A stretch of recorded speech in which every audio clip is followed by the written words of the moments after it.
கன்னி ராசிக்காரங்களுக்கு இப்ப நடக்கக்கூடிய செவ்வாய் பயிற்சி 11ல் செவ்வாய் இருப்பது மிகப்பெரிய வெற்றியை தரும்.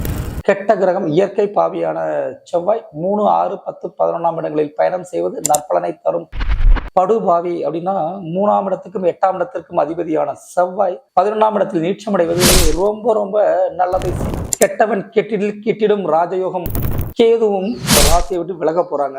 அப்போ ஒரு மிகப்பெரிய நிம்மதியான விஷயங்களை நோக்கி நீங்க போக போறீங்க. அப்படி செவ்வாய் 2ஆம் இடத்தை பார்ப்பது நல்லதா, 5ஆம் இடத்தை பார்த்தால் நல்லதா, 6ஆம் இடத்தை பார்த்தால் நல்லதா? 6ஐ பார்ப்பது மிக மிக சிறப்பானது. 5ஆம் இடத்தை பார்ப்பது சுமாரானது. 2ஆம் இடத்தை பார்ப்பது அவ்வளவு ஒன்று சிறப்பானது கிடையாது. சொன்ன வார்த்தையை உங்களால் காப்பாற்ற முடியாது. யாருக்காவது ஃப்ரெண்டு கட்டாயம் முடிச்சிடலாம், ஃப்ரெண்டு நாளைக்கு செஞ்சிடலாம், அடுத்த வாரம் முடிச்சிடலாம் அப்படின்னு வாக்கு கொடுத்தீங்கன்னா அந்த வாக்குல நீங்க தோத்து போயிடுவீங்க. உங்க சொன்ன வாக்கை உங்களால காப்பாற்ற முடியாத நிலைமை ஏற்படும்.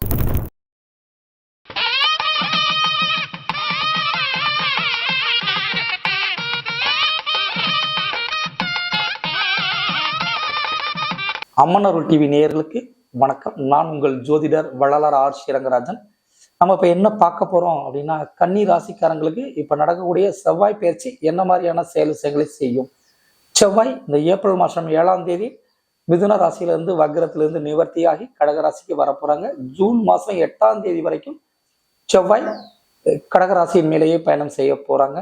கடகராசி இந்த கன்னி ராசிக்கு 11வது ராசி. 11ல் செவ்வாய் இருப்பது மிகப்பெரிய வெற்றியை தரும். கெட்ட கிரகம் இயற்கை பாவியான செவ்வாய் 3, 6, 10, 11ஆம் இடங்களில் பயணம் செய்வது நற்பலனை தரும் அப்படிங்கிறது ஜோதிட மூலநூல்களுடைய விதி. அதுவும் இந்த கன்னிகா ராசிக்காரங்களுக்கு செவ்வாய் படுபாவி அப்படின்னா 3ஆம் இடத்துக்கும் 8ஆம் இடத்திற்கும் அதிபதியான செவ்வாய் 11ஆம் இடத்தில் நீச்சமடைவது ரொம்ப ரொம்ப நல்லதை செய்யும். கெட்டவன் கெட்டிடும் ராஜயோகம் அப்படின்னு ஜோதிடத்துல ஒரு பழமொழி சொல்லப்படும். கெட்ட கிரகமான கன்னிகா ராசிக்கு கெட்ட கிரகமான செவ்வாய் பகவான் 11ஆம் இடத்தில் நீச்சம் அடைகிறார். இந்த நீச்சம் அடையும் பொழுது விபரீத ராஜயோகம், ரொம்ப நாளா முன்னாடி செஞ்சு வச்ச முயற்சிக்கு எல்லாமே ஒரு நற்பலனை இந்த 2 மாத காலத்துல நீங்க அனுபவிக்க போறீங்க அப்படின்னா அது மிகையாகாது. உங்களுக்கு இப்ப என்ன ஒரு தொல்லைகளை கொடுத்துட்டு இருக்கோம் அப்படின்னா, உங்க ராசியில கிட்டத்தட்ட 1.5 ஆண்டு காலமாக கேது இருக்கிறாரு. கேது இருப்பது மனோபயம், மனோகுழப்பம், இந்த மாதிரி விஷயங்களை கொடுத்துட்டு இருக்கோம். கேதுவும் இந்த வரக்கூடிய சித்திரை மாதம் 13ஆம் தேதி உங்க ராசியை விட்டு விலக போறாங்க. அப்போ ஒரு மிகப்பெரிய நிம்மதியான விஷயங்களை நோக்கி நீங்க போக போறீங்க அப்படிங்கிறதான் இந்த செவ்வாய் பயிற்சிக்கு உங்களுக்கு சொல்லக்கூடிய பலன்கள். சரி, செவ்வாய் எந்தெந்த இடத்த பார்க்க போறாங்க அப்படின்னு சொன்னா, செவ்வாய் உங்க ராசிக்கு 2ஆம் இடத்தையும் 5ஆம் இடத்தையும் 6ஆம் இடத்தையும் பார்க்க போறாங்க. இந்த செவ்வாய் 2ஆம் இடத்தை பார்ப்பது நல்லதா, 5ஆம் இடத்தை பார்த்தால் நல்லதா, 6ஆம் இடத்தை பார்த்தால் நல்லதா? 6ஐ பார்ப்பது மிக மிக சிறப்பானது. 5ஆம் இடத்தை பார்ப்பது சுமாரானது. 2ஆம் இடத்தை பார்ப்பது அவ்வளவு ஒன்று சிறப்பானது கிடையாது அப்படிங்கிறதான் விதி. அப்ப இந்த பயிற்சி உங்களுக்கு நன்மை, சுமார், மோசம் அப்படிங்கிற மாதிரி 3 விதமான பலன்களையுமே உங்களுக்கு தரப்போகிறது இந்த செவ்வாயுடைய பயிற்சி.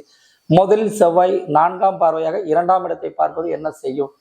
சொன்ன வார்த்தையை உங்களால் காப்பாற்ற முடியாது. யாருக்காவது ஃப்ரெண்டு கட்டாயம் முடிச்சிடலாம், ஃப்ரெண்டு நாளைக்கு செஞ்சிடலாம், அடுத்த வாரம் முடிச்சிடலாம் அப்படின்னு வாக்கு கொடுத்தீங்கன்னா அந்த வாக்குல நீங்க தோத்து போயிடுவீங்க. உங்க சொன்ன வாக்கை உங்களால காப்பாற்ற முடியாத நிலைமை ஏற்படும்.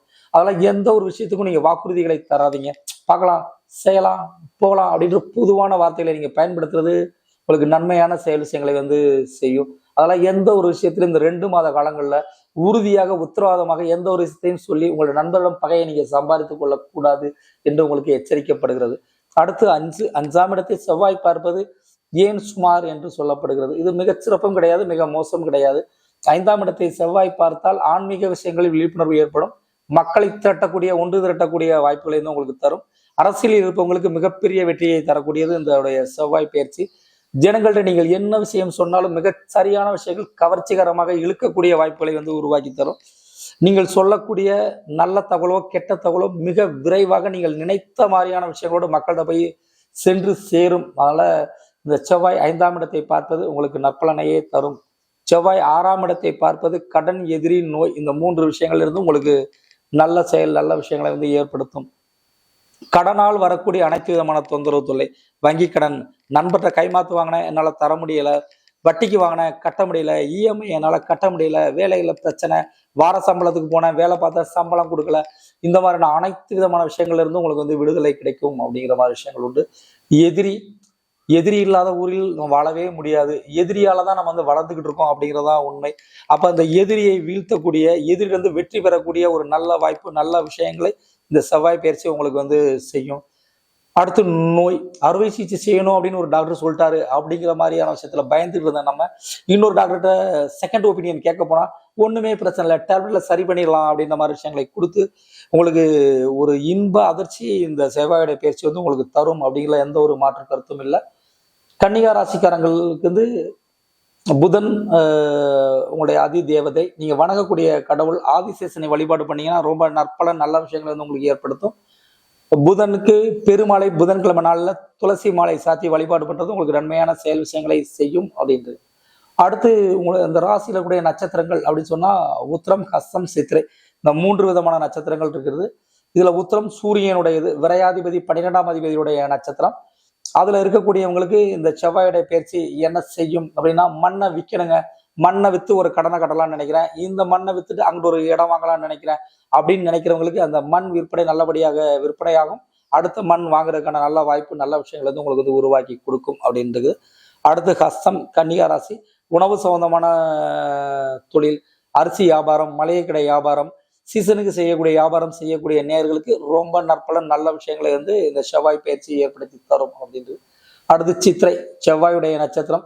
இவங்களுக்கு மண் சம்பந்தமான விஷயங்கள வில்லங்கங்கள் தான் தரும். பழைய சொத்து விரயமாகும், பழைய சொத்துல இருக்கிற வில்லங்கங்கள் வந்து தீரும். அப்பா கிட்ட இருந்து என் பேருக்கு பட்டா மாறல, சிட்டா மாறல அப்படிங்கிறவங்களுக்கு மாறும். அந்த இல்லை நமக்கு இருந்து கிரயம் கொடுத்தோம், அவங்களுக்கு பத்திரம் பதிஞ்சு தர முடியல அப்படிங்கிறவங்களுக்கு பதிஞ்சு தரலாம். அந்த மாதிரியான செயல் விஷயங்களை வந்து செய்யும் அப்படின்றது. உங்களுடைய சொந்த ஜாதகத்தை பார்த்து அங்க நடக்கூடிய யோகாதிபதியுடைய தசையா, பாவாதிபதியுடைய தசையா அப்படிங்கிறதை பார்த்து உங்களுடைய முழுமையான பலனை நீங்கள் தெரிந்து கொள்ள கீழே வருகின்ற ஜோதிடருடைய எண்ணை தொடர்பு கொண்டு உங்களுடைய கேள்விகளுக்கு நீங்கள் விடை தெரிந்து கொள்ளலாம். நன்றி.